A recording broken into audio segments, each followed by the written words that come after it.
Do you know the difference between an antiperspirant and a deodorant? Antiperspirants contain aluminum, which forms a plug in your sweat glands to stop you from sweating. Native deodorant does not contain aluminum, or parabens, or sulfates. It's vegan and never tested on animals. Native just works to keep you smelling fresh all day long. Native deodorant is made with ingredients you've heard of, like coconut oil and shea butter. With over 10 scents, including their classics and rotating seasonals, you're guaranteed to find one you love. I personally love Native. My favorite scent from Native is jasmine cedar. I also love the fact that it's vegan and never tested on animals.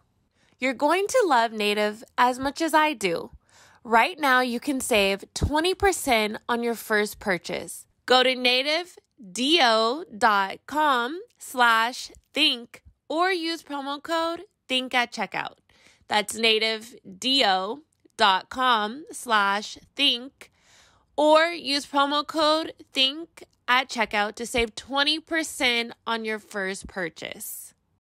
As someone who was continuously traveling back and forth from LA to DC with a baby, I have a lot of opinions on luggage and features that are must-haves. Thankfully, I found Away. Away is a modern lifestyle brand that creates thoughtful products for every traveler and every kind of trip. Away suitcases are designed with an interior organization system that includes a built-in compression pad to help pack more in, features a hidden and removable laundry bag that separates your dirty clothes, and comes in a variety of sizes. Before mom life, I was all about a great weekender bag. Nowadays, I want something that's easy to carry and all about pockets. I personally love Away's convertible backpack tote, and it's one of my traveling must-haves. Away offers free shipping and returns, and there is a 100-day trial on everything that Away makes. If you decide it's not for you, you can return any non-personalized item for a full refund during that period. So start your 100-day trial and shop the entire Away lineup of travel essentials, including their best-selling suitcases at awaytravel.com/think. That's awaytravel.com/think.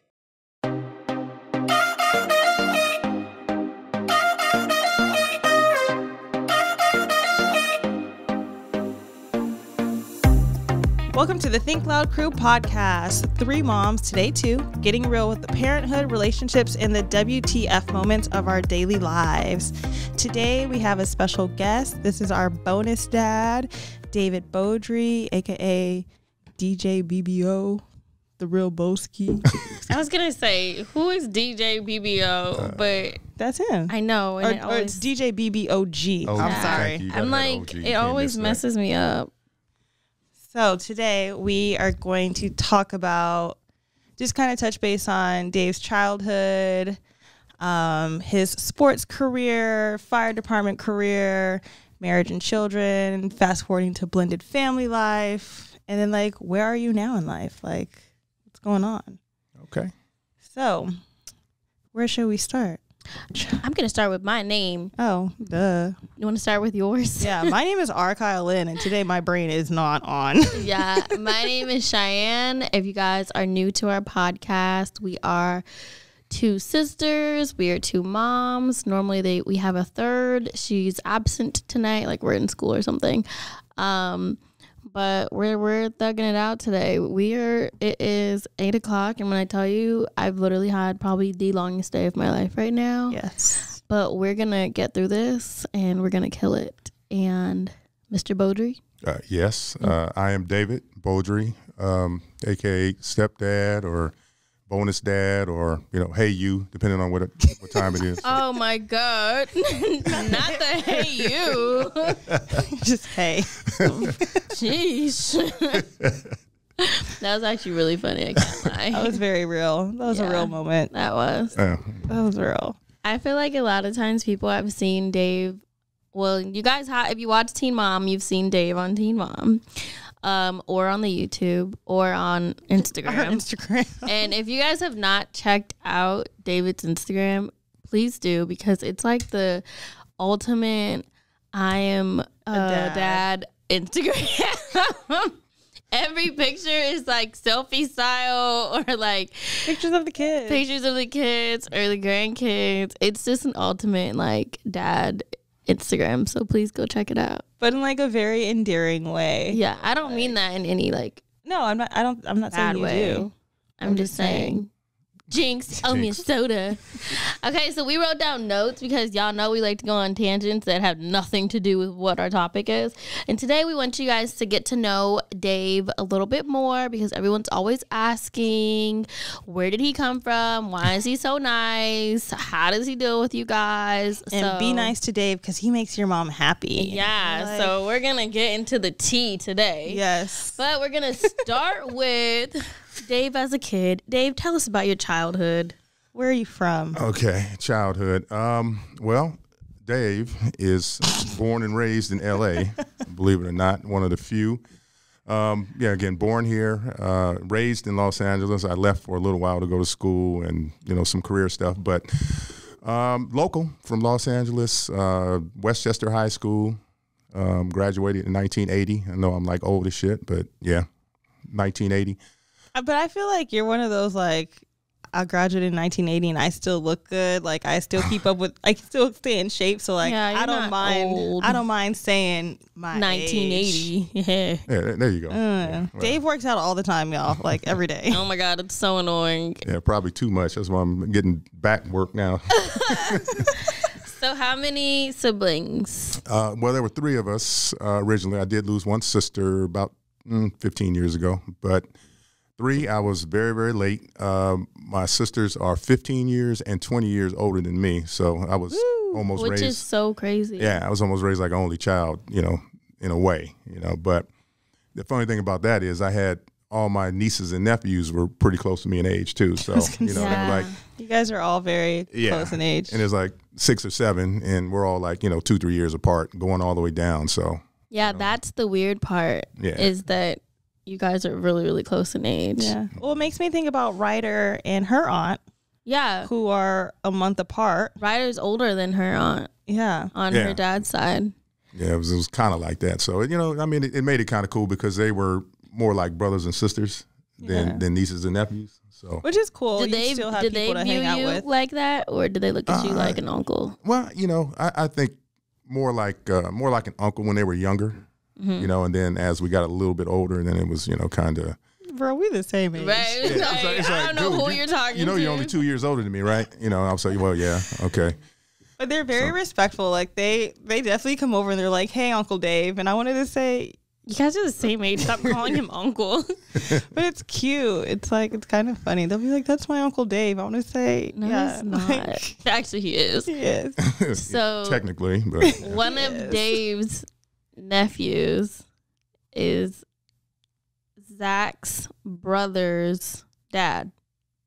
Yes. I said that right? wait, Yeah. you said one of Dave's nephews is Zach's brother's dad. Yeah. Yeah. Yes, that is correct. Yeah. So Dave is really Uncle Dave to Zach. Zach's brothers. Yeah, And technically to Zach. Zach grew up calling him that. yeah. I was always Uncle Dave to Zach as well. Now he's so. trying to act like it's not Uncle Dave and it's just Dave. I'm like, No, now I'm matchmaker Dave. I saw that match happen from the start. Oh, and I did. Just just so everybody knows out there. I foretold this. I saw it back when they were kids. Yes. I give you all of the credit, Dave. Don't worry. We'll have a big blow up poster of you at the wedding saying, I did this. Dave, you get the credit. No, you get the credit for that. But people are always like, how does, like, asking me, like, where are you and Zach meet? I'm like, well, my dad. And they're like, hold on, let's get into the story. And then, like, getting into the story, they're like, okay, so. They're like, wait, there's layers to this. Right. story. It's like, so are you guys sure you're not cousins? I'm like, if you don't shut the hell up. But back to Dave. Yeah, so it was really interesting coming up. Dealing with nieces and nephews and sisters or whatever. My sisters were kind of like mother figures a little bit when I was really young. And, That's cool. So that that was kind of cool. Single mom. My mom was like the greatest ever. She passed a couple of years ago. Yeah, but she was, as perfect a single mom as it can be. I never lacked love or didn't feel like I was her world. So she really instilled a lot of confidence in me and stuff. So She was a nurse, right? yeah. She was a nurse right here in Los Angeles, and at LA County Hospital. So she did like 35 years there or something like that. But So you were the only boy? I was the only boy. As a matter of fact, I was the only boy for a long time because all of my cousins were all girls as well. So I was like, kind of the golden child, for a minute. The golden child. I heard you used to beat people up in high school. Got kicked out. Yeah. Look, I was just protected. Not even high school. That's all that was. I feel like it was like lower middle Yeah, school. it was like junior high school. Kind of a sorted pass, I guess. I went to Not a sorted pass. Assorted pass. Oh my This God. man is like the assorted chocolate box. You don't know what you're going to get when you eat one. I call Dave now a gentle giant. So 3 junior high schools. 3. 3 junior high. And well, what that helped with is like knowing a lot of people. So I always had a lot of friends because I went to a few different schools. So that was not a problem. That was not a problem. That was not a problem. Were you really tall in like junior high? Yeah. I grew early, so I was always the biggest kid in the class, and I caught a lot of flack for that, and but turned out pretty good because I was able to get away with a whole lot of shit because I was the biggest kid in the class. When did you start getting into sports? Or like your look and you're like, I'm into fitness, I'm cute, I'm the biggest kid, but I'm fine. Like, when did that happen? Funny thing is, this is kind of a story, and people that are older will understand this. Back in the day, way back in the day, 60s and 70s, it's like all the, the light-skinned kids with, the big afros got all the love, and then it started to change like in the 70s. And when I kind of came into myself, I'd probably say was maybe around 9th grade, because I kind of started to get a lot more coordinated. When you're big and tall and gangly. and young, and when you're big and young, you can't really control it. You don't know what's happening. Right. So about 9th grade and 9th and 10th grade, like as far as the girls are concerned, the ones that wouldn't even give me a look when I was a few years younger, not that I needed to at 12, 13, 14 years old, but they started being like, well, okay, you kind of feeling out there. When you come back from like summer and you go to the first day, they're like, oh, did you see David Bowdre? He grew up. Yeah. By the time I got to 10th grade, it was on and popping. I started playing ball. On and popping. Yeah, so, after that, and then, of course, sports, how sports does. I was playing football. I actually played football and baseball, but football became sort of my passion, and I kind of left baseball alone after the 10th grade and then just, concentrated on ball and, You were able to put that energy into the field. Yeah, and on the field. Tell me, but I had a lot of energy too. Let me tell you, still got a lot of energy. Yeah. Oh my God, Dave has the most energy besides Ryder that I know. But I have a question. So with your mom being a single mom, having you way later than all of her other children, you're the boy. Like you kind of threw in like a wrench in the program, not like that, not in a negative way, but kind of like not the oops, but hey.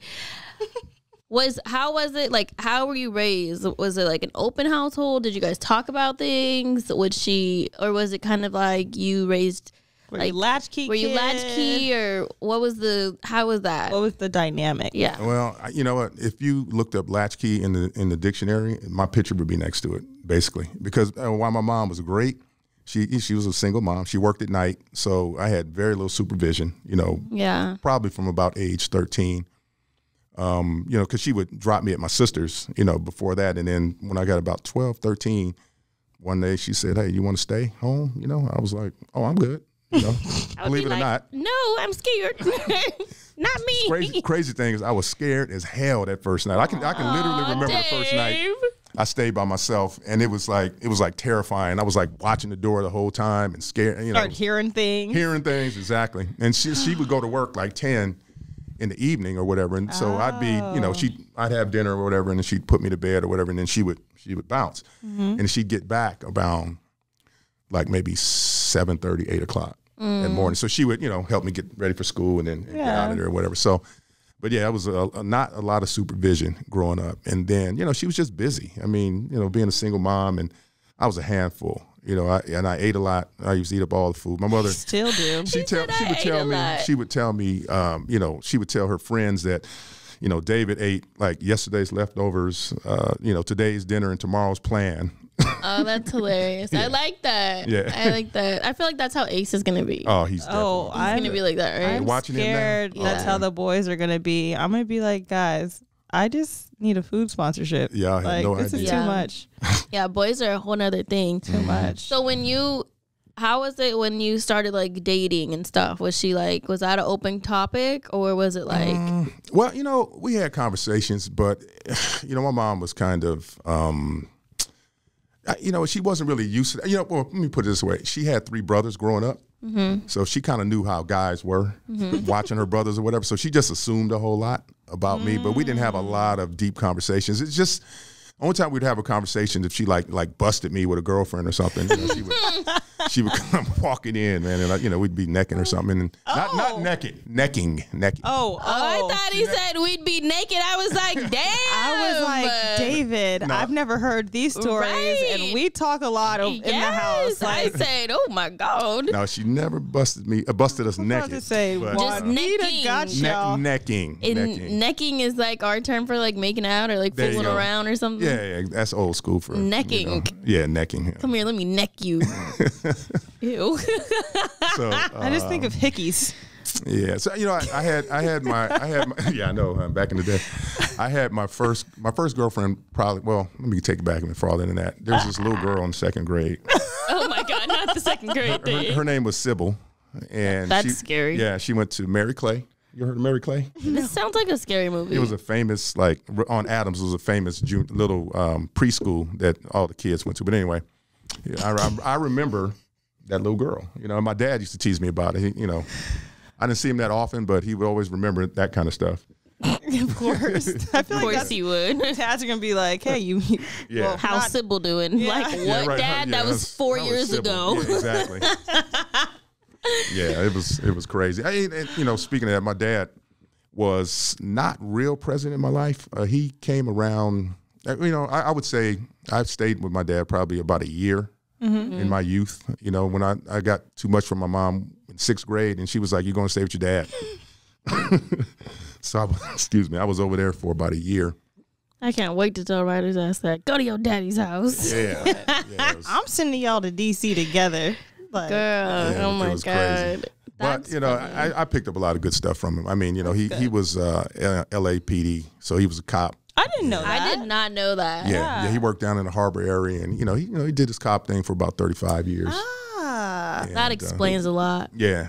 So he was a cat. We lost him. I actually lost him. Like him and my mom passed like a month apart a couple years ago. So I remember that was really hard on you. Yeah, that was tough. Yeah, I love my dad. I mean, he wasn't perfect, and what dad is, right? But it was tough. It was tough losing. Yeah, it was real tough losing. But we had, I think, got to a place where we had a good understanding and a good relationship, and a good loving father-son in your adult relationship. years. In my adult years, yeah. So we kind of got past all of that, but that's good. He came to, I think, maybe 2 games, football games, growing up. And then, of course, he showed up on signing day. I was going to say, is he a signing day dad? Yes. Yeah, he was a signing day dad. And, it's all good, though. But did you take the pic with them? I can't. If I did, I can't find it. Dang. It could be around somewhere. So, elaborating on this signing day dad, elaborating on you signing more so. Yeah. What signing for what? Oh, well. Tell us what happened, Dave. Okay. Well, Dave found sports and then sports. Yeah, I found sports. Actually, I credit sports for probably keeping my butt out of jail, to be honest with you. Because, like I said, I was a big, mischievous, not bad, mischievous kid. And I was just with Hulk strength. Oh my God, y'all never want to see this man mad. It's the scariest shit I've ever seen in my life. I cannot lie. Y'all think Cheyenne gets a Hulk smash? Man, I don't even want to see Dave Hulk. But I'm really nice, 99%. I'm really nice. Oh yeah, for sure, 99.9. Okay, let's get that in there. That's why when the anger comes out, it's like, ooh. I'm like, okay, everybody, shut up and just be quiet. Yeah. So I was, let me see, I played ball at Texas Tech University. I was at, I graduated from Crenshaw. I went to Westchester, of course. I don't stay at one school. So I graduated from Crenshaw after leaving Westchester. And then ended up at PCC for 3 semesters where I played ball, and I was All-American there at linebacker and defensive end. And then from there, I pulled a full scholarship to Texas Tech University where I played ball there. That's bomb. Excuse Yeah. me. Yeah. And you started playing sports like fairly late, I would Very say, late, very compared late. to other For athletes. Sure, for sure. I mean, my ball playing as a young person was mostly just sandlot. We played in the park, you know, down the street from the house, and pick up basketball and football and stuff. So there wasn't a lot of organized, Pop Warner football. For one, I was always too big to qualify for the team because back then, if you weighed a certain amount, you couldn't play with that age. Oh, they didn't do it based off of like age? No, it was based on weight back. I mean, it was age plus weight. So when I was, I wanted to play, I think at like maybe 12 or something like that, but I was too big to play with the other 12-year-olds. But so they wouldn't just, that's crazy. They wouldn't So would put they you on put like you on an with the older older team. team? I would have to play with the 13 or 14-year-olds. Got it. Because it was They should still do that because Ryder was playing T-ball this summer and there was some big There was a really tall kid on her but class. not tall, but like husky. Like I'm looking like, oh my god, like my baby's on the same team with him. Like Right, So right. no offense to anybody with some husky kids, but I definitely understand. It's Yeah, just I think it's more like age now. They kind of do because No, I was yeah, they I do was it at by Evans' age game the other now. day, and Evan, there was some big kids he was playing against, but Evan's balling though. Oh, that's good. Yeah, he was Evan's our neighbor. Well, He was like Dave's the lone little white kid out there on Snoop's team, For real? out there balling. Yeah, it was I kind gotta of go funny. see it. You should go see gotta it. see this too. You would enjoy it. This is funny. And I wanna then go watching see. the Blums in the stands, man, with all the groups, with all the crowds. Oh It's yeah, and funny. they're probably screaming their heads off too. Oh my God, it's really funny. Like, that's our son. They're like, we know. Yeah, Okay, so Dave, you were playing football. yeah. Playing at Got it. Texas Tech, I got a full ride at Texas Tech. So I was there for three seasons, played down there, and then on draft day got picked up by Denver Broncos. Signed That's exciting. signed a 2-year contract with them. And how did that feel? I felt great. I mean, it was awesome because I looked at with the limited amount of background that I had, in organized sports and stuff, and being able to achieve that much in a relatively short period of time, it was pretty cool and it was a blessing. I feel like I had a lot of I don't want to say anger, but a lot of pent up frustration and things inside of me, and football was a vehicle. Yeah, to And let it rage. out, like Yeah, a to safe, let it out. halfway safe way. To Yeah, let I it could do out. what I do. I could remember, in high school, the first time I actually played organized football, and I didn't know a lot about it other than what I learned in the park. And I was playing at Westchester High School, and the coach got me down. First, I went out there. I thought I was going to be a receiver, but I was too big, and I couldn't really catch. So he was like, no, you're not playing receiver. It's not that I was too big. It was I couldn't really catch. Couldn't really catch, exactly, at that point, right?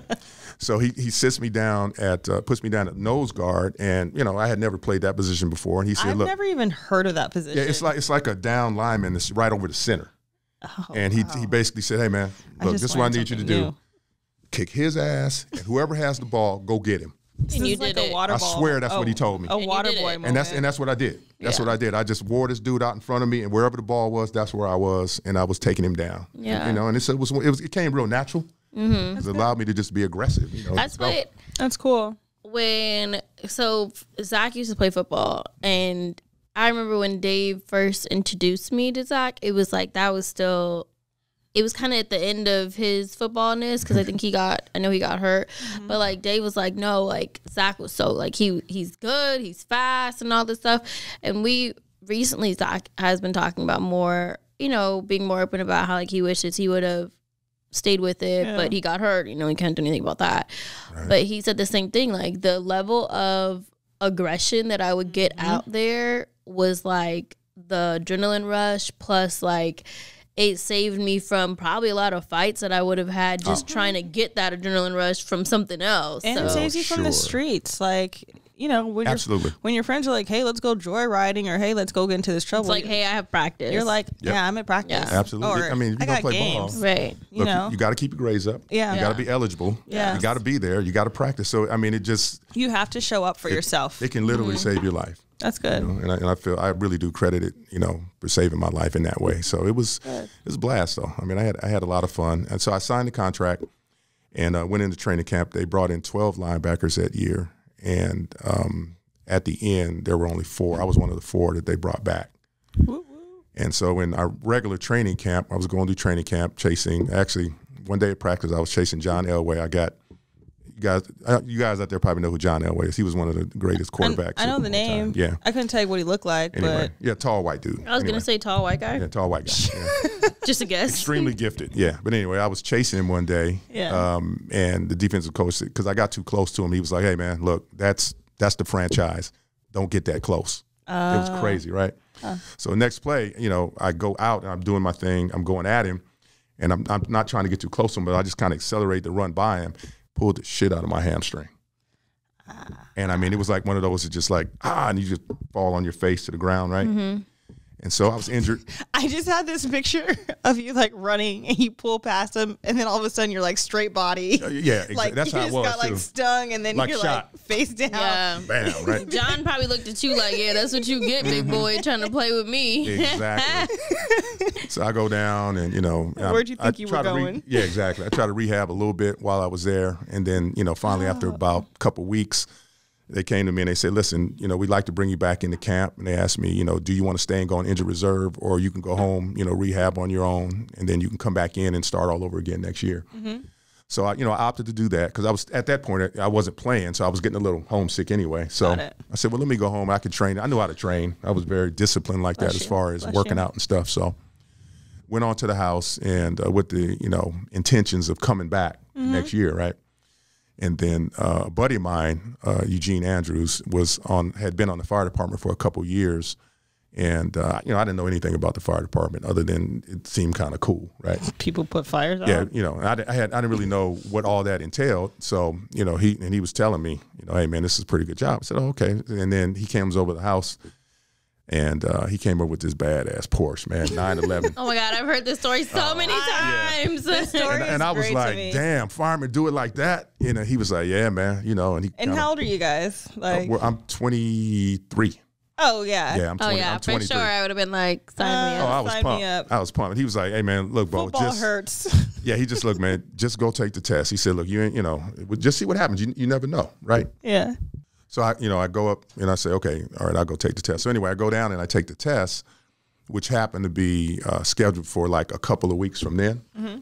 So I go down and take the test, kind of cold. I didn't really know, but look, I just got out of college, so I'm sure I can pass the civil service test. So I go down and I take the test, and so I pass it. So they call me in for. He's smart, y'all. Yeah, they call me back. They call me back for the physical agilities test, right? And I'm like, oh yeah, I can I'm like, do really? this. I had never done any of those events before, but I almost broke like 4 records, doing Wait. those.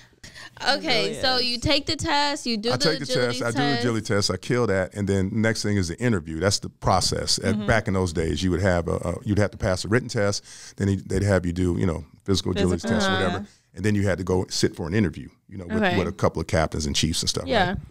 So, I do a little prep for that, and then they call me in, finally. I go in, I'm suited and booted. I come on in, I sit down, and I'm waiting for some fire department stuff. They ask me about, like, tell me about yourself, or, why are you a good candidate? One of those real softball questions, right? Generic. So I kind of knocked that out the park, and then next thing you know, I see the guy looking at my resume, and my last job at that point was, a professional football player.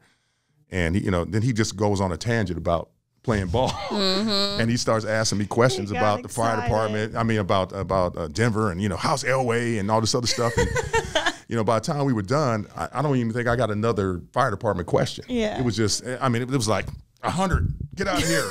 Yeah, I'm looking forward to having you on the job. That's funny. So, question: do you think getting on the fire department back then was it easier than how it would be now? Yeah, I think it was probably a little easier. And the reason I say that is because it wasn't as popular in the community as it became, in later years. Yeah. It was almost like a little secret. People didn't really understand. I still feel like it's a secret. What it was about. I feel like it's a lot harder. They didn't now. understand that. No, I'm not saying it's not harder. Yeah. Like, I definitely do think it's harder, but I still feel like it is one of those careers that's stable. There's very like longevity. I feel like people know about it now, though. Okay. Yeah, the cat's out the bag, definitely. Yeah, I think the cat is out the bag. Like, you make great money and great benefits. Yeah, the schedule is great, and in terms of the time off. Yeah, because I know, like, when we came into your life, you were working, and it'd be like you work 3 days, then you'd be off for like 4 days, or it'd be like there used to be a running joke where Dave would maybe work like 4 or 5 days in like a month period. But I remember at one point you were taking all the overtime. It was like you were taking so much overtime, and I was looking at, this was like back when they first got married. Mm-hmm. I was looking at Mom like, so where is he? Mm-hmm. Like, I'm confused. Right. And she's like, he's working. I'm like, sure, another family, but whatever. But no, the schedule was nice. Yeah. Yeah, and you had time, and I've always kind of been an entrepreneur all my life anyway, or at least in my mind. And so I looked at that position as something that will allow me to work, make a great living, make some good money, but still have time to do other stuff if I wanted to. Yeah. That's cool. Yeah. And I could see that now that, like, looking back and really remembering your schedule, you got a lot of flexibility. Yeah, I mean, and that's the main thing, that flexibility. And, you see a whole lot, obviously. So clearly Dave picked the fire department over going back. Yes. I had to call my agent, and I had to call the team and call Denver and say, I'm opting out, and then I wasn't coming back. And my agent was not happy. Any regrets from that decision? When I look back on it, it was probably one of the best decisions I've made in my life. When I look back on it, because don't get me wrong, I love football and I loved it then, and it is the most exhilarating. I mean, it's a bomb sport, but it's also brutal. Yeah, it is. You're like a freaking gladiator. And I got friends that stayed in the game, some additional years, and were unable to have the type of career that I had because of staying in that game as long. And then also back then, they didn't pay the kind of money that they're paying the athletes now. I mean, my contract, I had a 2-year contract for $200,000 as a free agent. Dang. I mean, granted that's 35 years ago, but it at still 21 years old, that's still nice. Yeah, I mean, it was nice money, but it wasn't. But compared to today, it's nothing. Yeah, I was going to say also just the safety regulations were we're different. Way different. You were hurting yourself every play. Yeah. And they were concussions, like, get back out there, kid. I mean, it was, way tough, different. Okay, so you joined the fire department, and did you have any highlights? Like, I know you've told us all kind of stories. Oh my God, you've seen so much. Oh. Like, how so what I didn't realize until I met Dave was that this might be the dumbest thing ever, so nobody be mad at me for saying this. I can't wait to hear what you have to say. But I didn't know that firemen were first responders, like, for everything. Yeah. So I just thought y'all put out fires, but I didn't know that either. I didn't really know that, like, when you call 911 and like they send a fireman for pretty much like 90% of the things. We literally go to y'all everything. are the first people on site. A lot. I did not realize that. Yeah, we go to everything. We're first I didn't know, because it's not like, I've never been really like in an emergency situation where I had to call 911. I have called 911 when I was younger and I got in trouble with it. Oh my God, Kyle.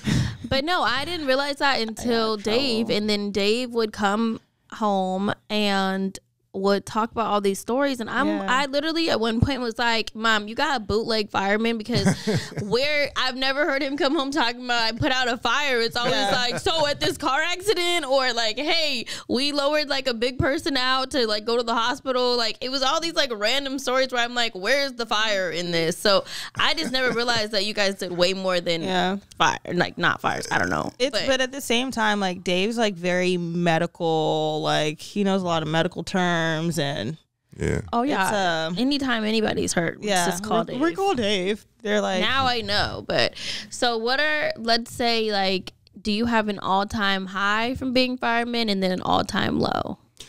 Yeah, and it's almost like the same. Well, let me put it like this: if I said an all-time high, or say a situation that really just overwhelmed me, it would have to be the riots. Yeah, I was gonna say behind the Rodney King. Riots. I was stationed at Fire Station 15 at that time. Was right across the street from USC, and so the riots pop off, and we have to go to the command center, which at that point was over on Arlington, off of 54th. The old RTD bus station, right? So we're on our way over there, and typically firemen are always well received and well liked, and sort of celebrated, appreciated, and celebrated. And so during this incident, anyone who represented any type of authority figure had a uniform on was the enemy. Yeah. Okay? So that was it was a wake up call. That was the first time in my career at that point that I had experienced anything but just well received, accolades and, hey, that's the firemen, they're here to help kind of thing. So we're on the engine company moving over to the command post, and people are literally throwing bricks at the fire engine as we're driving by. And one of the guys that I ended up working with later on had been shot. And it didn't matter if you were black, white. It didn't matter. Purple, orange. It didn't matter. It was anything that had on a uniform and a badge. They were like hijacking. It was crazy. Fire engines, weren't they? Just crazy stuff. And one of the most eerie feelings probably for me during that time was we were on, I think we were on Arlington or one of those streets. Anyway, we are fighting fire because the city was burning up. There was fire everywhere. I mean, the whole block, all around, as far as the eye could see, it was fire. It was just, billows of smoke coming up. And so we're going down, we have our hoses and we're going down the street, and we're trying to squirt a little water and trying to knock down some of these fires. And in order to do that, we had to be flanked by National Guardsmen. What does flanked mean? Flanked means that as we have our hose, it's kind of like our gun, right? We have our hose, but we had to have like an escort, like Army cats. Yeah. Like an escort. Yeah, like an escort with M16s watching the roofs as we're going down there. So can you imagine that? No, I can't. We're down there trying to do our job, and we're hearing gunshots. So it's like I literally picture like this war scene, and it's kind of crazy because when I think of people live in war-torn countries, or I just think of like civil wars out here. I'm like. You see the ambulances driving through, or they're, cleared to get through. And I'm like, but they're not always well received. Like, no, it felt like Beirut. Scary. I mean, it just had this crazy, eerie feeling. And it was just smoky. Yeah. You couldn't see anything. And at that incident. And it's like, you can't not do your job. No, you have to do your job. Committed to this. And I was there for 3 days. So I didn't see my wife or my kids for three days while I was out there. There was no communication. Phones were shut down. I mean, it was eerie. It was really eerie. At this point, how you had all 4 or no, I had just one. Just Ryan, because that was in '92. So Ryan was born, and he was a baby. Just born too. Yeah, he was a baby. Yeah. He was a baby, and so I have a new wife and a new baby. So how old were you? I was 29. You got married to Monica at 29. 29. Yeah, I was 29 because. She got pregnant, so we kind of did it backwards. But anyway, hey, she was you're talking to the choir. Just keeping the traditions alive over here. Yeah, well, yeah. So how did you guys meet? She was like that. Monica? Yeah. Interesting story. So good. Should I not have asked? No. It's cool. I mean, actually, it's kind of a cool story because. Wait, we asked Mom the same question about how she met our dad, and they met at a fire. Oh, wow.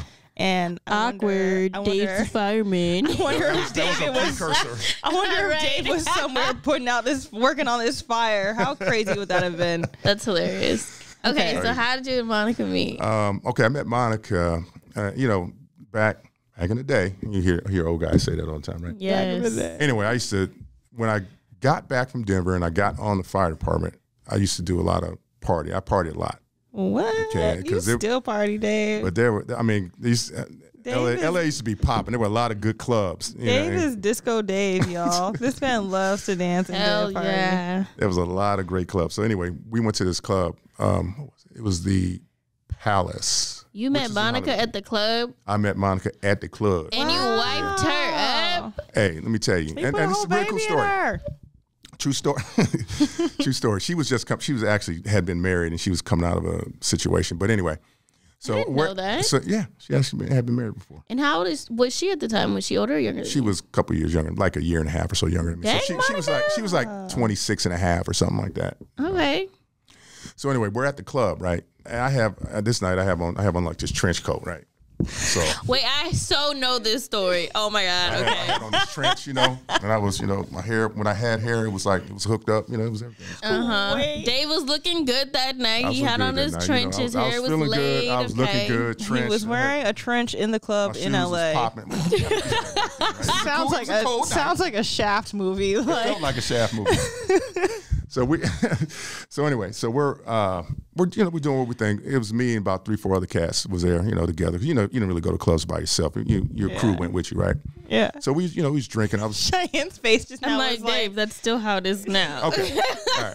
just going to the So club. I'm sipping on my Long Island iced tea, which is still my drink. I was gonna say, Yes, it is. Still like those. Yeah. So anyway, so we're sipping drinks, whatever, we're talking, whatever, and happened to be that night Digital Underground, who was a real hot group back in those days, and that's back when Tupac was with them. So anyway, Digital Underground was at the club. They were performing, and so they're up on stage, they're doing their thing, and they get down to this last. And actually, that night there was a bunch of Lakers there too. So it was. That was like a fun party night. It was a great party Cheyenne night. got her Lakers shirt on right now. Right, I should have been there. There was a lot of tall cats there, There's a lot of tall cats there. I was tall, but not that tall, right? So anyway, so we're I pull out on the dance floor. I saw her over there, and she looked real good that night. So I went over, stepped up to her, and so we're dancing, we're doing our thing. Said I pulled her out on the dance floor, y'all. Yeah, because we didn't ask back in those days. We just went and grabbed your hand and gave you that look, and it was on. Nowadays, assault. He Yeah, touched exactly. me. Couldn't do that now because Right, you it's just cannot do inappropriate. that now. Oh my You're God. touching me. No. That's There's so many kidnapping. rules now. Right. You kidnapped me. Yeah, back then that's how we did it though. So anyway, so we get on the dance floor and we're partying, we're having a good time, the music is bumping or whatever. And so Digital Underground is throwing T-shirts out to the crowd, right? And and people are catching the T-shirts and everybody's over here. So I'm dancing, with her, and I'm flanked by a couple ball players. Flanked is Dave's word tonight. Yeah, that means they were. So Yes. don't tell me you caught a T-shirt. I caught a T-shirt, and as a matter of fact, it's not that I caught a T-shirt; it's the way that I caught a T-shirt. Oh Lord. She's standing there, we're dancing. Where the T-shirt comes out, I just launched. Like I told you, I was a decent athlete, so I went up and I skied over like a couple of Lakers Oh, dang. and grabbed it out the air and pulled it down. Did you give it to her? Of course, I gave it to her. Oh, I just smooth. pulled it down. I'm like, here you go, baby.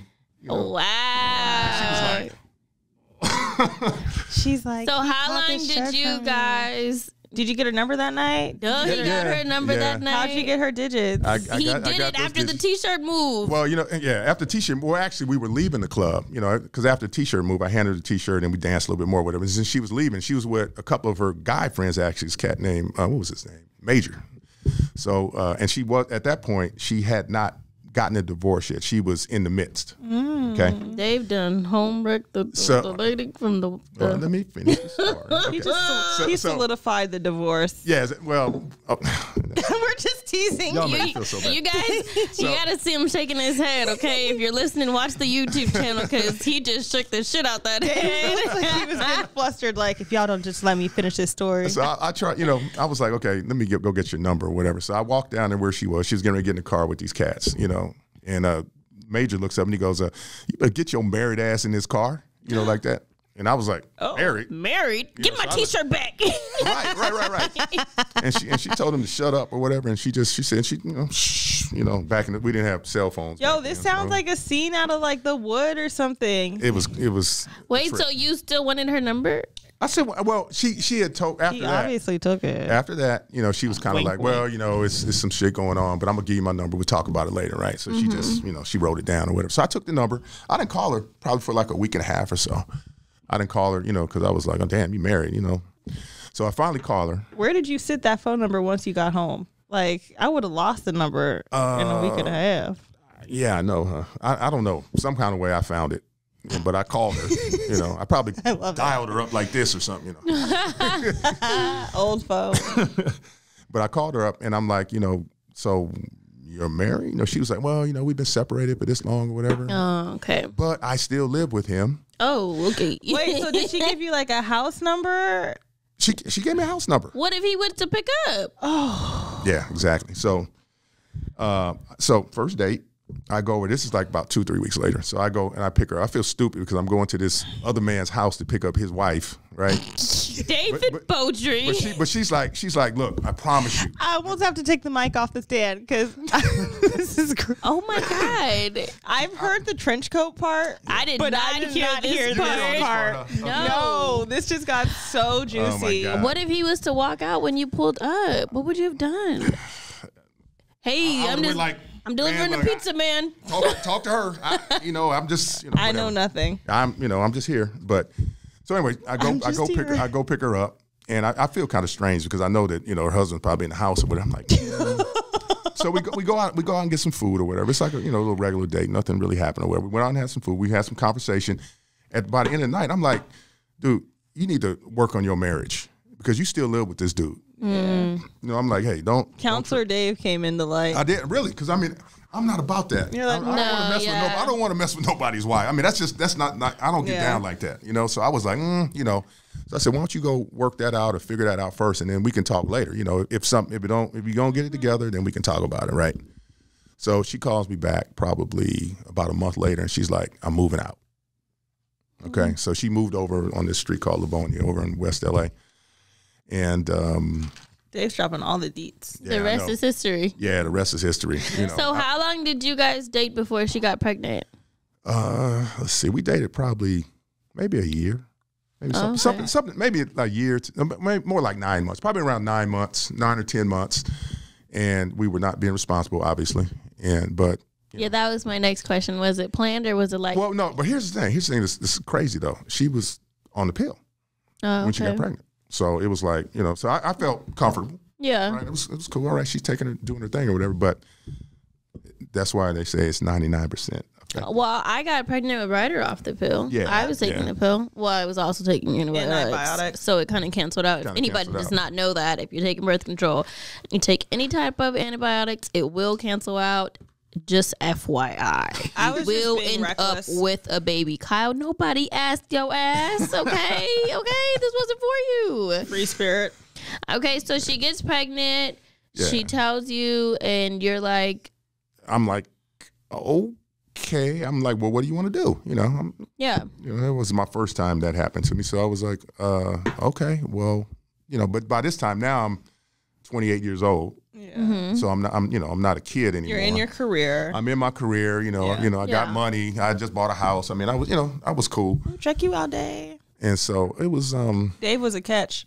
Damn, 28, just bought a house. I said okay. Slacking. I said okay. The houses were also significantly. Oh yeah, not as expensive as they are today. Not even close. Oh wait, I'm just kidding. I'm not slacking. I'm 28. You bought a house. Yeah. And I just bought a house. That's what I'm talking about. Yeah. Just kidding, but still slacking. Well, apparently I'm slacking. Shut up, Kyle. Dave said, "Damn." I ain't tripping. So she clearly kept the baby. She kept the baby.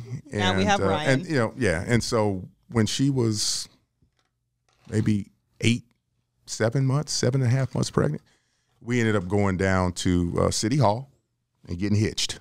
Oh, she was really pregnant. She was like pregnant. She was like Kyle right now. Kid here, yeah. I'm sitting here trying to eat some chocolate covered craisins that she keeps missing her mouth with. I dropped him. I'm trying to get him. So dang, she was pregnant. Yeah. And so we go down to the Justice of the Peace. And whose downtown. idea was that? We talked. I felt like neutral. Yeah, it was kind of neutral. It was kind of neutral. It was like, because up till then, you're a respectful guy, Dave. But we had so much. We had a really fun dating. That 7 or 8 months was fun. Oh, we had. That's good. Blast.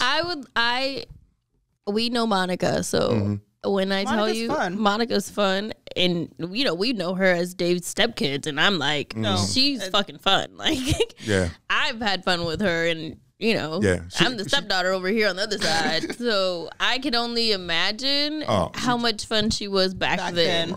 She knew how to party. Yeah, I know. Monica can make a goddamn drink and some really good bread, but Yeah. Oh yeah, Cheyenne's on her bread list. Oh, what? Monica's my girl. She has sent me a loaf before. Okay, we're friends. Yeah. So yeah, that's sweet. So okay, next question. Okay, so you had your first son, Ryan, and then who everyone likes to make our blood brother. Oh yeah, because of the eyes. Y'all look like. Yeah, like. We're like light skin with colored the eyes. We'll pull up if you guys watch the YouTube, we will put in some pictures of Dave's children. Yeah, people are like, "Wait, I didn't know you had a blood brother," and I'm like, I don't. And they're like, "You guys look just But the crazy thing is, Ryan looks like Dave's dad. Just like he looks just like your dad. Just like my dad.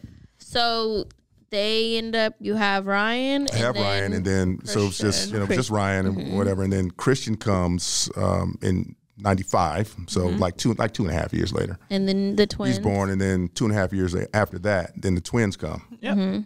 And that was crazy. that was crazy. So Monica the other day told me that when you guys had the twins, I guess people in your family have odd numbers of children. Yeah, there's twins in the family. There's probably like 4 sets. So she was like, "Yeah, Dave was like, let's have another kid so that we can have the odd we had number the 2 of boys. kids like everyone else." And then she was like, "That didn't work out because there were twins." That's crazy. Yeah, and also we wanted a little girl. We had a boy and we wanted a girl, so we tried to have another child, and she actually lost one in between. Like between Christian and the twins? Between after Ryan. Before Christian. Got it. And then Christian was born. That's hard. Okay. Oh, so Christian's your rainbow child. Yep. Yeah, that's hard. Yeah, so then Christian came, and then obviously twins came. But the tough part was, obviously, we started having some issues or whatever, and the twins kind of pushed her over the edge, believe it or not. You know what I mean? Because she had a real tough time with postpartum and all that kind of stuff, and depression and all that. But that's a whole nother story. But anyway, so now there's 4 kids. Yeah, and we're not gonna get into the in between. We're gonna fast forward. All right. Yeah, let's go. Good. We're not gonna do that to you. Fast forward to blended family life. Yeah. I feel like there's a lot of questions that I always get as far as like, okay, so what's the in-between layers of like, when we had Mom on the podcast, when we put up like Ask Our Mom questions, a lot of people ask like, why'd you guys get divorced? This, that, and the third. But how long did it take for you guys to become friends again? Right. It's like we don't really stay there. So this is just addressing everybody because people have asked like my dad. Now they're probably going to ask you. We don't like to stay in the, and I'll say this for us across the board. We're not a family who's like harping on past a lot, I feel like, especially like that segment of each other's lives or however everyone dealt with it. We're very like positive and move forward type of people, I think. And I want to say like we're accepting that we are human and that things happen. Right. And I would say as I get older, I accept more. Yeah. That I didn't realize. So, for example, like with my mom, things that I probably were mad at 17 when my parents did get a divorce, now at about to be 29 next week, woot woot. I'm like, damn, girl, I get it. Like, why didn't you leave? Why didn't you do this? What? Like, yeah. So we're not even gonna ask Dave, what happened, but we can all use our imaginations. Postpartum is real as fuck. Yeah. Okay. Yeah. Hella real. Depression's hella real. And I would say maybe it affects people in different ways. Yeah, but think about like having postpartum back then versus now, and how like postpartum is so like it's not as taboo. Yeah. Where I think back then it was like, what? Where now it's like, okay, like let's work with you and stuff. Like even let's have a conversation. Right. Like the difference between having Ace and Ryder and the conversations alone that the hospital would have about postpartum depression were like opposite. So I get it. So just imagine, 30 years ago. Imagine then. Like they probably were looking at her like, lady, go feed your baby and be quiet. So no, dead ass. No, I agree with you, but I'm just like, but seriously, yeah. Okay, so let's fast forward. Okay. To Margaret Bowdre. Wait, before we fast forward, I just want to run really fast because David didn't say this, but before David was married to Monica, David was married for a hot second. We were fast forwarding. Did you not hear the fucking fast forward? I know. Sound? Yeah, that was brief, and I was put like this. It was. I feel like they put you up there. Yeah, it was less than a year. It ended in an annulment, and it was just very, very ill-advised. Count. No, she doesn't. No, she's kind of like a real small footnote, but But I'm saying that to say, when you met Monica, like you'd already been in that place of like marriage, I would say before, kind of, maybe. Kind of. I mean, I had actually. The funny thing is, with the first situation. It was a big ass 350 person wedding. Wow. Oh, I mean, just all the pageantry and just, it was a bomb ass wedding and it was a lot of fun. And, but there was no foundation, you know? So it just collapsed pretty much. Number one, I wasn't ready. Number two, I was still like sort of enamored with my ex-girlfriend.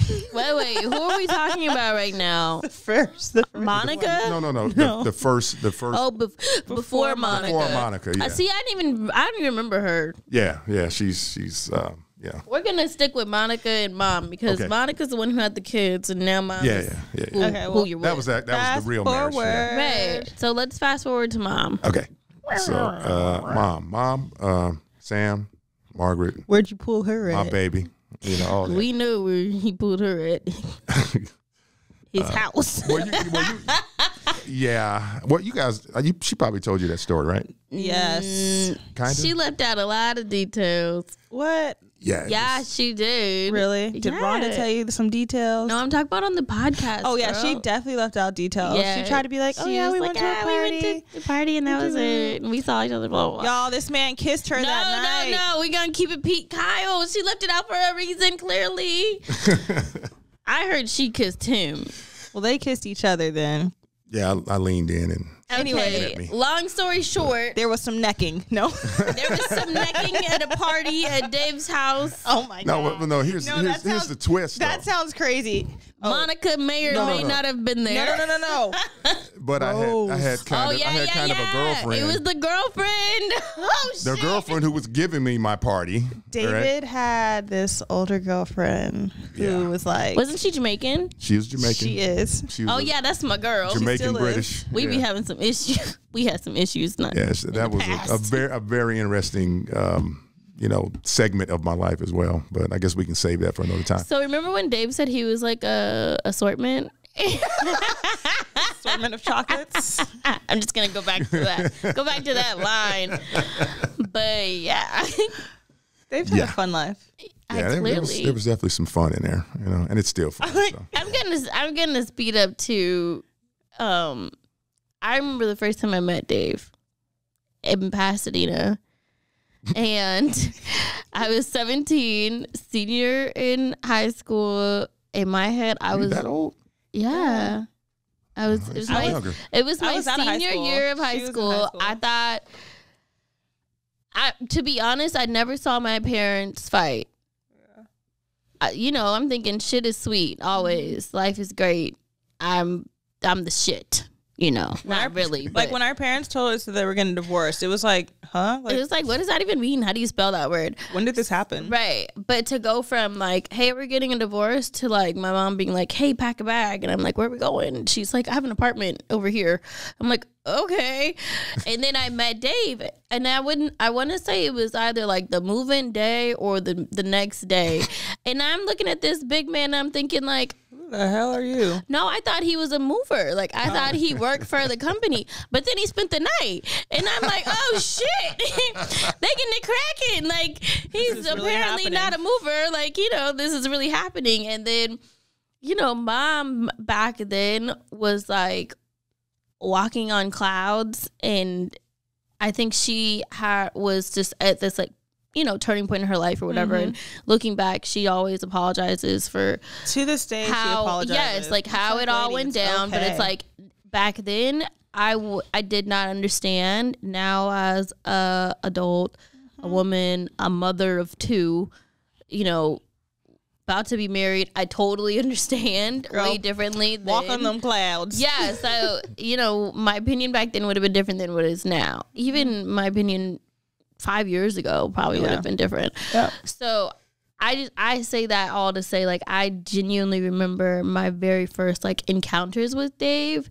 And then I remember the first time we went to David's house. And this was like that's a great story. Within weeks of meeting him, she's like, you guys are gonna come over to his house. We're meeting his kids and we're all gonna go bowling. And I'm looking at her like, okay, so he has kids? Like, and she's like, yeah. I'm like, okay, Mom.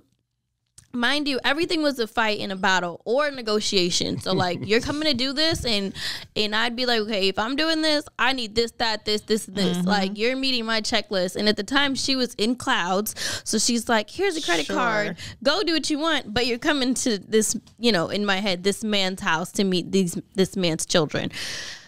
We pull up to Dave's house, okay, which is a nice house. Nice house. From the outside, I was like, okay, Mom. Okay, Mom. Y'all, we walk into the house. There's no furniture. There's nothing on the walls. No, I think there was one mirror that ended up being taken away. There were those drapes in the bathroom. That's all I remember. I literally remember the house was bare because Dave's ex-girlfriend, the Jamaican. The one who threw him the party. Took everything from the house because he got with Mom. But anyway, so we pull up to this house. We walk in the house that is literally naked. And we go from, and then she breaks the news. It looks good to he has 4 kids, and I'm like, okay, so you got us in this empty house with this man who has 4 kids. I said, Ma, he's broke. He gotta be broke. Like, there's no couch. There's nothing, right? Where can they sit? I swear to God, I can literally picture all of the kids lined up like a Verizon bar. Yeah. And I was bitching at my mom in front of everybody, like, what are we doing here? Who are these people? You're dating a broke man with 4 kids. He has nothing for you. And I can't even sit down. And Danielle goes, I got a chair for you. She goes into this little mini closet and pulls out a folding chair, props it in the middle of the room, and I'm like, oh my God, like, what is this? And literally my mom's like, all right, let's go bowling. I'm like, oh, hell no. So I gave Dave probably literal hell for years. Yes, you did, darling. No, I'm just kidding. You know, like, but no, it was a long time. I'm really trying to think like how long it really was, but it was a long time. It was years. And Cheyenne made it like a point to be like the mean stepdaughter, evil. Yeah, I'm a mess with you, stepdaughter. But the irritating part was Dave wouldn't. He was so nice the whole time. Yes, he would not. He would just take it all. He wouldn't like, which egged on Cheyenne even more. Yeah, it was like I wanted him to get mad. He was like, anyway, and he wouldn't. It was like kill him with kindness. Is that the right phrase? Yeah, basically. And I also think I think a part of it was like Dave really understood like, okay, things weren't handled probably the way that they should have been or whatever. So like he gave me a lot of grace. Yeah, things happened really fast. Really fast. Like within way too fast. It was so it was like, hey, me Dave, hey, me Dave's kids, hey guys, we secretly got married in the Little White Chapel in Vegas, and we got each other's names tattooed on us. Oh yeah, that's how it went down. But oh my gosh! But looking back, I'm like, Dave, I love your mama. Oh, we know. Oh, we know that. You put up with a lot. You put up with so much, and I every now and then. Okay, so we ended up taking over that empty house. We took over. No, I would say that the summer before I went to college, and that was that summer. Okay, so I stayed with my dad for the rest of the school year because I was like, Mom's gone off the deep end. And she was, floating on her cloud line with Dave. I basically ran away. Cloud ran away. I don't even know. I lived with my dad. But that summer, I was like, hey, looking back, I took advantage of the situation. And I was like, I'm going to go stay with Mom, for a few days or throughout the weekend and stuff. When I tell you, I don't think I've ever partied that hard. Y'all, we had a straight 4 Loco summer. 4 Loco summer, but it was a fight night. And the thing is, Dave really wanted us to in my head, he wanted us to being at his house. Yeah. And to feel comfortable and stuff. So he did everything in his control to make us feel like that. He was always like, this is your home. Would you agree or no? Yeah, I agree. From the start, David it was like, this is your home. You're welcome here. You can stay here. You can live here. This is it. The house has a pool. We were like, okay. Yeah, we can stay here. Okay, we about to be in here. Yeah. So I remember fight night, and this is when Dave told mom, like, Shy and Kyle need to be here. I'm going to have my nephews over. Zach was a part of this clan, y'all. And mom called me like, you got to come over. Zach's having this on there. And I'm just thinking, mom, no, Dave's having this on the third. And I'm like, mom, no, like, Dave's lame. Anybody who's going to be with him is going to be lame. She's like, no, like, these boys are cool. Like, these boys are cool. I'm like, no, lame. And at the time, like, Ryan and I are basically the same age. He's a little bit older than me. But I thought Ryan was so lame. Like, he was into, like, gaming and stuff. Like, I was a cheerleader, we just didn't vibe. But he was really good friends with, like, all the neighborhood kids. And I thought him and his friends were just lame. And now let's take a quick break.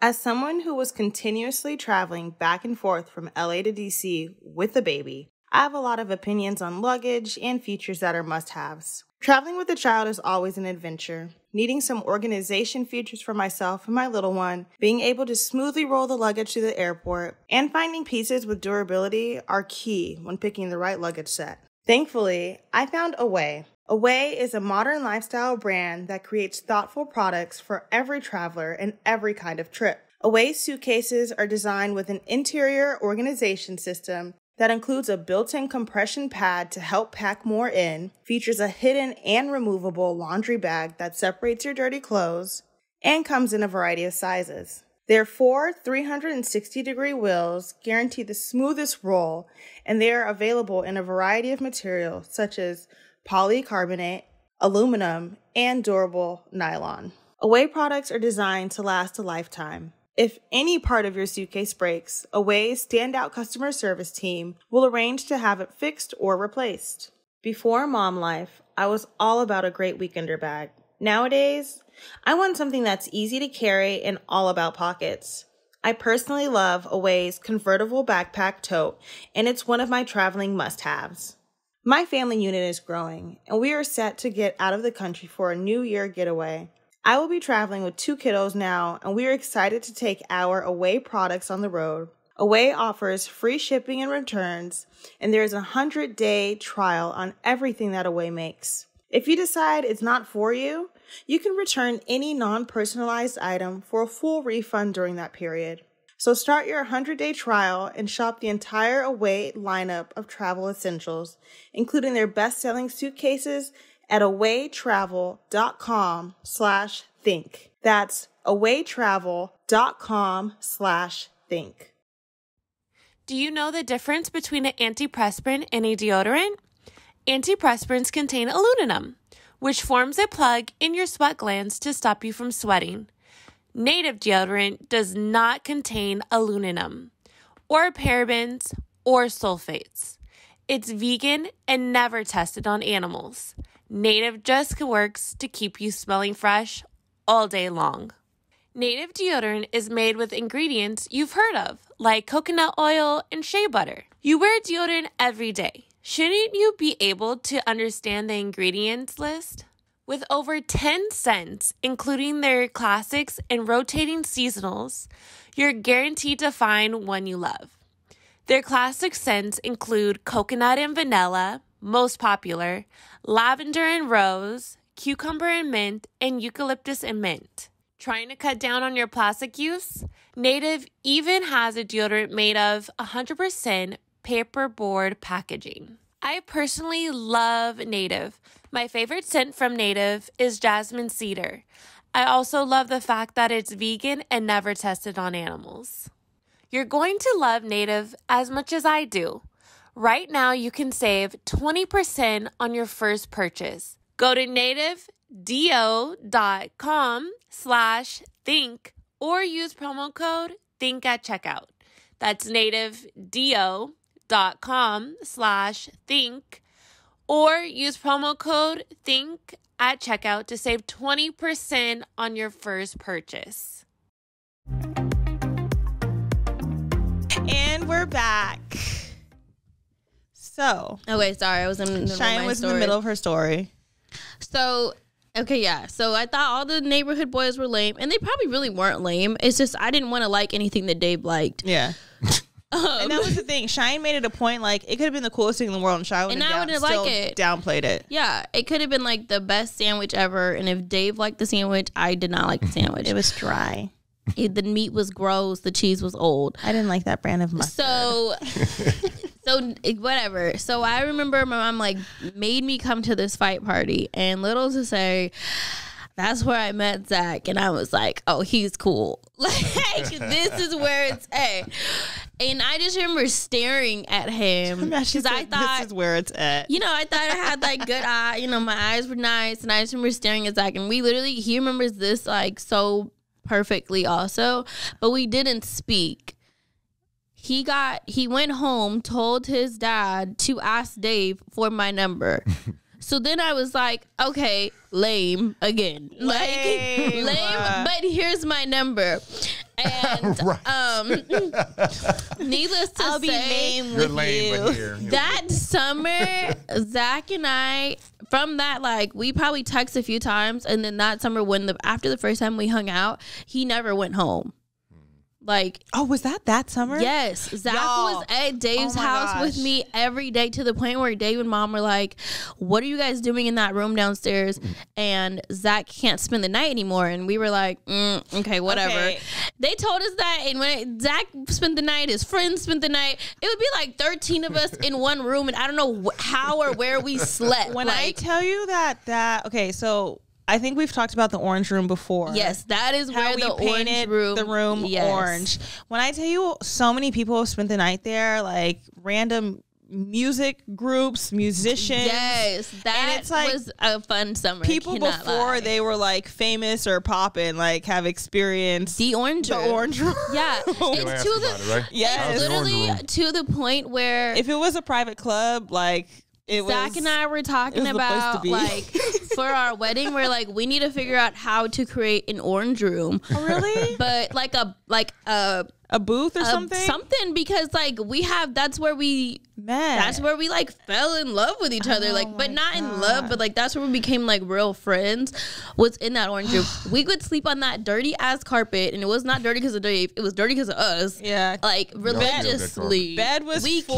killed that carpet. 10 people on the floor. Yeah, like the orange room was like our staple, and so I just remember falling asleep and waking up and being like, oh, I slept next to so and so. Like, no, that room has gone through a lot. So many memories. Gone through so much. But that summer was probably one of the best summers of my life, during probably one of like the weirdest, most transitional times of my life. But when I look back, I'm like, girl, you had hella fun. Like, yeah, there's a lot of inside jokes to this day about the orange room from that started there. Like, but I feel like to tell the rest of this story, or to even talk about this story, Mom needs to be here. I agree. Like, to continue on, I really think that Mom should be here for it. So guess what, y'all? You're going to get a part 2 with Dave and, you know, the love of his life. Sam. Our mom. Yeah, no, I think I think that she should be here. Yeah, I think that'd be cool, because then you guys can talk about blended family together, and then also do like a where are you now in life? Like, I think the blended family thing is a huge topic. Yeah. I mean, at least because it's taken work, it's taken years. And people see you, Dave, and they're like, All American Dave. Oh, okay, wait, there's Dave. Oh, wait, there's their dad. Okay, how does this work? Yeah. Sounds good. And I feel like you can give a really good insight on how it works, you know? Yeah. And it's like how to coexist, and like you and our dad, it's not like y'all best friends, but like y'all get along. We're definitely cool. We're definitely cool. We ain't got no problems. It's Cheyenne's college graduation. We saw them share a piece of cake. Oh my God, it was traumatizing. I think there was only one. I think there was only one fork. It was one spoon. I remember. Oh yeah, one spoon there. So we're gonna do a part 2, guys, for next week, and we're gonna have Mom on, and we're gonna basically have Dave and Mom explain their love story and where they are now. Yes, and it's gonna get mushy life and gross. Dave's now retired from the fire department, so like, what are you doing with your time? Yeah, but we can't ask him now. I know. So Dave, the way that we end our podcast every week is you have to do a WTF moment, like your what the fuck moment. of the week, or you can give some good advice. Kyle, do you want to start? Yes, I will start. I'm going to give some wise words, or I'm going to try and give some wise words. So I am due to give birth soon, and I've really, the boy's father wants to be in the delivery room. The boy's father. Girl, we all know his name at this point. We're on like week 15 with the podcast. Okay, if you don't give that man a name. Messier would like to be in the delivery room. And at first I was just really uncomfortable with the idea. And I was just like, meh, like, no, I don't think this is a good idea. Just from like my standpoint, just because like giving birth is really hard and you want that love and that compassion and understanding, and like you want to feel really secure in that time because you're vulnerable as shit. And yeah, it's a lot. So at first I was like, I've kind of like flip-flopped with him a few times. Like first it was like, yeah, I'm open to it. And then I was like overthinking it and I was just like, no. But I've just been in like constant prayer about it, and I still hadn't like made like a final decision. And then I had this doctor's appointment when I found out the baby is big as shit. So my doctor would like to set a date to induce me. So when I kind of like heard that, and I've been praying on it, my grandmother sends out these daily prayers, and it really hit home for me. And then it was crazy because then later that same morning, Cheyenne sent me a message and we talked about it. And I just want to give these words of like, stay open, pray, because if you pray and ask for guidance, like my prayer wasn't like, oh, what should I do? But it's like, I was asking God, like, what is your vision for this day? Not as what is my vision or my image of like how this day should go. But like, you know, I'm my Lord's vessel, and it's, you know, and my words of advice are, for me, I'm trying to like do better in life and be this good person and do well. And if an opportunity comes at hand for me to be that person, like it wouldn't be right for me to not take advantage of that opportunity. So, in that, he will be in the delivery room, God willing that the baby actually comes, you know, when we plan. But stay open, and sometimes don't make everything about yourself. Understand that there are other factors in life that come into play, and be open. Don't just assume that something is going to be like a negative experience based off of something that's happened in the past, or, you know, it might not be the ideal situation. So yeah, be open and just, I like that advice. Like pray and just ask for guidance in the sense of, how does God like see this situation happening versus just what is my personal journey. I'm proud of you for sharing that. Yeah, it was a lot to share. Like I've been thinking about it all week, and I was like, oh, I really want to share this. And I was like, I don't know how to share it. I don't know if I'm going to be uncomfortable or. I mean, it's a big thing to share. I mean, it's not something light, and you're opening the door for judgment, non-judgment, whether it's positive or negative. But I think that a part of why we wanted to do this podcast was to be open and transparent, and maybe help someone who's doing the same journey as you are, or different journey, but same ideas or whatever. Yeah. And I think it's very courageous, and I'm proud of you for sharing it. And it's, you know, it's, growth is not easy. Maturing is not easy. So it's like you have to be okay and embrace like being uncomfortable with certain decisions or choices. And at the end of the day, like he's the father. And, you know, if things could have happened different with Boz, I would have been open to it. Like I would have loved for him to experience that, because I just think it would have just set a different tone from the beginning. So now it's like, here's an opportunity to just start over fresh. Yeah, start fresh, new experience. And, you know, this is how babies come in the world. I think guys have these like fantasy ideas of how it happens, but it's like, and then they only talk to themselves about it. But it's like, until you see it or experience it, you know. I think it's going to be a good experience for you guys. So I'll let y'all know how that goes once it happens and I'm back. Dave, you want to go, or do you want me to go? I can read something, or I can just talk with you can do whatever you want. Okay, well, I posted something on Facebook. Dave is a Facebook king, y'all. This man gets so much action on his Facebook. I was gonna say I have a double WT. What are the letters? WTF. Yeah. Both of our kids have runny noses right now. They're not super sick or anything. They're just not sick. They just have runny noses with we can't all send the them little things to school with that runny nose in the world, and they've been at home, and that's a WTF in itself. That's been rough. All right, Dave. It's not too long. But anyway, this is something I posted a while ago, and it was rules to teach your sons. Yes. And you guys might have saw this, but it's just, some basic rules that you would tell a young man, or really anybody. But they read like this. It says, never shake anyone's hand sitting down. Okay.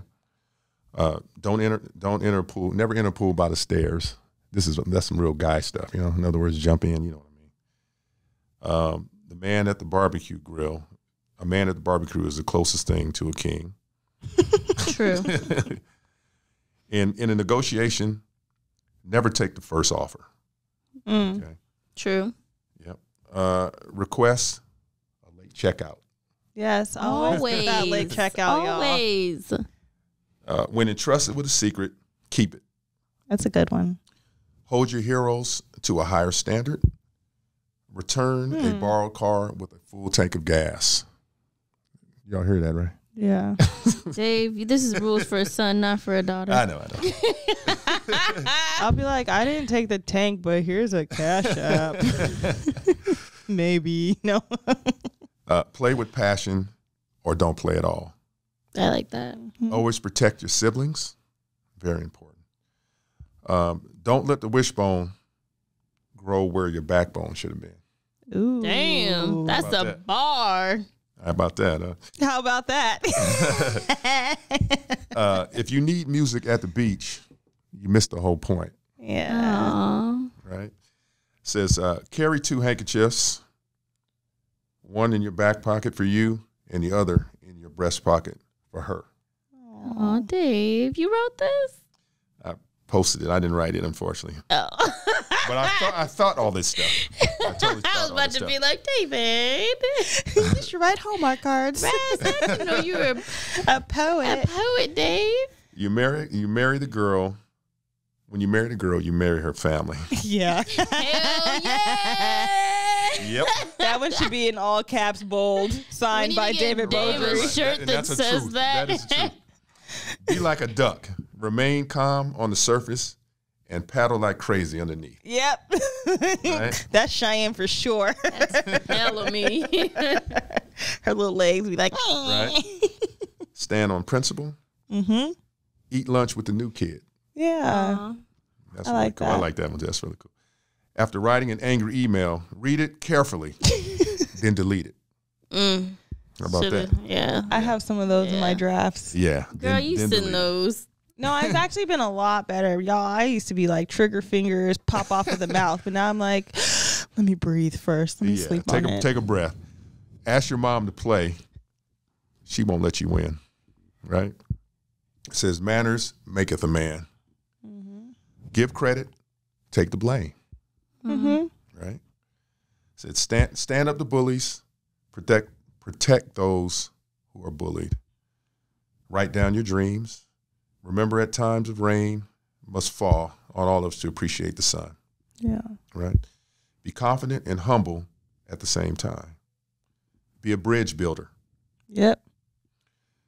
If ever in doubt, remember whose son you are and refuse to just be ordinary. Seek to hear before you're heard. You guys got that, right? Yeah. Yeah. You don't have to be better than others. Just be better than yourself. Yep. That's life's journey. Share what you have. If you have the ability to help someone, anyone, you do it and expect nothing in return. Right? That's I good. feel like you really practice that this one is really last good. one, too. When I saw it, I was like, okay. I sent it to my kids, sent it to my sons, and it was like one of those things. Like, if you live by these rules, Yeah. I think that you will have a successful life, because those are the things that build character. Dave said, Yeah. I don't just have one piece of advice for you. Yeah, it's all about character, you know, and I think, you know, when people pray, God says when you pray, you know, seek wisdom more than anything else. You know, wisdom being learning from your experiences, and you can learn from the good and the bad. Yes. You know, and the bad stuff that happens to you, guess what? There's a lesson to be learned. Yeah. The good stuff that happens for you, guess what? There's a lesson to be learned. So, you know, that would be my advice on that, and I'll leave it there for now. I like that. Yeah. Dave. Thank you. I thought he was going to pull out with a WTF. Oh. Dang, y'all don't give advice. I feel like I got to try to pull some wisdom. I'll save the WTF for next time. All right. I guess my WTF is... You want to give a highlight? A highlight? I don't necessarily have a highlight. What are we doing tomorrow? That's a highlight. Oh, that is a highlight. Gosh, y'all. I don't know. I have like so much going on. I feel like I always have so much going on, but right now, for some reason, I feel like I have so much going on. Yeah. We are back filming Teen Mom. Yep. Teen Mom is also airing right now, which is a whole other thing, like mentally and stuff. Like I mentally have to stay off social media and not go on like a rabbit hole of reading negative things or positive things, honestly. And then on top of that, Nails by Ryder K, we're about to launch our fall line. I'm getting ready for that. I'm trying to do better with the nonprofit, so I've been working on that. Our family YouTube channel, we've really been good with that and like trying to keep consistency, 2 videos a week. Ryder has now decided she does not want to always do our family videos. She wants her own channel. So now I've been working on Ryder's videos by herself. So that's a whole nother thing. It's like constantly. And she's serious. Oh, she's dead serious. And then we do the podcast. So today, I've literally been up since 5 a.m. Ace had a doctor's appointment. I had to come back, shoot Teen Mom, and then shoot Ryder's YouTube because she was like not going to let me come out the house without doing it. Boz was over. So then it's like, okay, Ryder and Boz are shooting, which is a whole nother beast.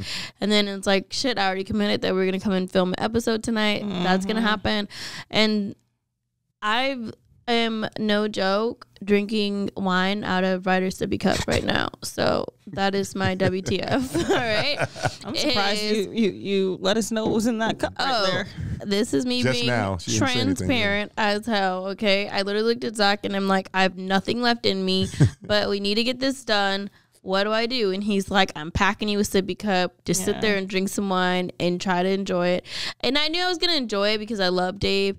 That wasn't the problem. Like, the problem is that I've gone all day long. I've not sat down. I've only ate one time today. Like, I am literally exhausted, but I feel really good. Like, so I don't know if this is a WTF or I don't know if this is just another tangent that I go on, but you've been really productive. I've been so productive that I feel really good about myself. Yeah. So it's hard to be like, oh my God, I'm overwhelmed. Yeah, it's but like, I'm also really freaking overwhelmed. We've been going. Yeah, but I'm really feeling like my birthday's coming up and I don't know why I'm feeling weird about my birthday this year. I think there's just like a lot going on like mentally and stuff, but I really feel like I'm proud of myself for like where I'm at in my life, where my family is, what I'm doing with like my career, who I am as like a person. And I think my birthday's making me feel like weird about that. And I don't know like why that is. But I think I need to accept that I'm happy and that I'm like okay and that thing like nothing is going wrong and like it is okay. And I'm like at this weird point of like, am I going to acknowledge that or am I going to like pretend that, you know, it's not that? So I don't know. I'm in a weird mood and Zach keeps saying it too. He's like, what's wrong with you? And I'm like, well, I don't think there's anything wrong with me, but I think I'm in like this really weird, like foggy things are coming together. I would say that like as someone who works with you, but also someone who watches you from like an outside perspective. I know I'm your sister, but like I could still remove myself from the situation. Like, I know what you do behind the scenes, and it's like you've literally put so much energy into yourself, your child, your relationship, your home, your businesses, your passions, your projects, like, and it's now those things are starting to It's like it's starting to You're seeing the fruit of your labor. Yeah. Yes. You know so what? It's okay to be it's okay to be okay. Yeah. Okay I was going to say, it's just how it's okay to not be okay. Good. It is okay to be okay and to say, hey, you know what? I'm in a good place right now. And I think that is like, I think that's where I'm at. you're in a good place. Yeah, but it's like, you know, when you acknowledge it, it's like, okay, is it going to be taken away? You know, it's like saying you're happy too quick, you know, and then it's like some weird shit happens. It's like, nah, you thought your ass was happy, but you're not. So I don't know. I'm in like this weird place, and I feel like it's okay to say like I'm in a weird place. And everyone keeps on asking like, what are you gonna do for your birthday? What are you gonna do for your birthday? And I'm known for doing some fun shit for my birthday. You think? Yeah. Okay. So, and this year I'm like, I don't want to do anything. And everyone's looking at me like, girl, are you sick? I'm like, no, I'm fine. But like, I don't know. I just feel like I'm in this like weird zone, and I don't want to do any, not like I don't want to do anything, but like, I don't want to put any energy into it. I don't want to even think about it because I don't know why I feel like something's going to happen. I don't know. I'm just in this really weird place, but that's my tangent. Hopefully it changes next week because my birthday's next week. So hopefully next week when we record, I'm like, hey, my birthday was great, y'all. Just kidding. But I don't know. It's going to be great. I don't know. Just y'all, she's just getting closer to 30. That's all. Yeah. I'm just scared. 30s, right? She's going to be 29, and that just means she's going to be 30 next year. Oh, my God. I don't even want to think about it. But it's okay to be happy. I know. It's okay to be happy. Embrace it. I know. Leave me alone. I know. All right. Cheyenne's grown up. I'm done with my tangent. I appreciate you guys for listening to me. Yeah. Not kidding. But I am excited to do part 2 with Dave and with Mom. I think it's going to be great. I think that their love story is one that needs to be told. Yeah, they bake apple pies together. Y'all. They work out with each other every day. They're movie buffs together. Y'all. It's like, I'll be Date like, night is serious. Oh I my get gosh. in trouble when I try to interject, but Cheyenne whatever. be trying to interject. Till y'all hear that story. Oh my God, yes. I be getting, oh my God, yes. David hates it when my mom and Cheyenne go do something together because We'll like be gone for the day. they'll be You like, already oh, know. we're just going to make this one stop. And 10 hours later, Dave will come sit on the couch and look at me and say, Where are they? have you talked to them? I'm going to say, Dave, I feel left out too. Oh, Mom and I have hella fun together, but no, I'm excited for part 2 to happen with her, and Yes. so we're gonna Y'all can give each other googly eyes, just how Cheyenne and Zach gave each other googly eyes. and Remy and Brandon. Oh my God, all these googly eyed But people. we appreciate you guys so much for listening to our podcast, for tuning in every week. I swear I read every comment, every DM, everything that you guys send. We might not always respond, but we are reading it. Read it, and we do talk about it, and we are listening to your feedback, and we're making it a point to respond better. not only respond better, but like give you guys what you want. Yeah. You know? Yeah, true. It's not always about us. Like, yeah, we could talk about what we want to talk about, but like we probably still would. we want to support y'all. Yeah. Too. So if you're not following us, follow us at the Think Loud Crew on Instagram. Also check us out on any of your favorite podcast platforms. And please, please, please go subscribe to our YouTube channel. We are going to start posting vlogs on our YouTube channel, so not just our episodes, but maybe something that happened that week. Maybe it'll be Shannon's Behind the week, scenes. Kyle's week, my week, something like that. Or just videos of the kids. Videos of the kids, whatever you guys want. So please start subscribing to the YouTube channel because we're going to start being more active on there. And yeah, follow us at the Think Loud Crew. You can also follow me at Shy Not Shy. Shit, sorry, dropped my wine. I dropped my teacup. Drop the wine. Drop the wine. So I'm bringing me a Long Island and follow sip the cup me next at week. Shy Not Shy. Next week when Mom and you come, I'll get you guys some wine. Don't worry, okay?